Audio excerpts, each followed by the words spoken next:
പരീക്ഷാ ക്രമക്കേടുകളിൽ കേന്ദ്ര സർക്കാർ സ്വീകരിച്ച നടപടികൾ ജനങ്ങൾക്ക് രാജ്യത്തെ ഭരണ സംവിധാനത്തിലുള്ള വിശ്വാസം വർദ്ധിക്കാൻ സഹായകരമായതായി എംജി സർവകലാശാല മുൻ vice chancellor doctor Cyriac Thomas.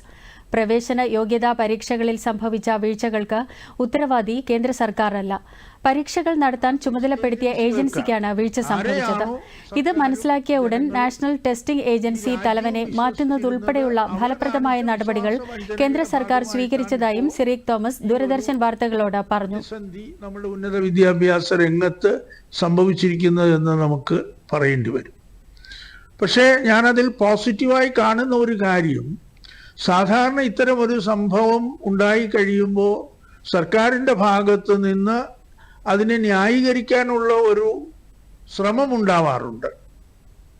സംസ്ഥാന തലങ്ങളിലായാലും കേന്ദ്ര തലത്തിലായാലും നേരത്തെയുള്ള ഒരു അനുഭവം അതാണ്. പക്ഷെ ഇത്തവണ ഞാൻ കാണുന്ന ഒരു വ്യത്യാസം, ഈ സംഭവം പുറത്തായ ആ നിമിഷം തന്നെ സർക്കാർ അതിനുള്ള നടപടികൾ എടുത്തു എന്നുള്ളതാണ്. ആരാണോ ഇതിൻ്റെ ധാർമ്മികവും അല്ലാത്തതുമായ ഉത്തരവാദിത്വം ഏറ്റെടുക്കേണ്ടത് ഏറ്റവും തലപ്പത്തിരുന്ന ആളെ തന്നെ മാറ്റി. അതിന് അന്വേഷണത്തിന് അതുപോലെ വിശ്വാസ്യതയുള്ള ആളുകൾ അടങ്ങിയ ഡോക്ടർ രാധാകൃഷ്ണന്റെ നേതൃത്വത്തിൽ തന്നെയുള്ള ഒരു സമിതിയെ നിയോഗിച്ചു. അപ്പോൾ ഒരു പ്രിവെന്റീവ് മെഷർ വന്നു. വരാനുള്ള കൂടുതൽ സാധ്യതകളെ തടയാൻ വേണ്ടി നിലവിലുണ്ടായിരുന്ന പരീക്ഷാ മേധാവിയെ തന്നെ മാറ്റിയിട്ടുണ്ട്.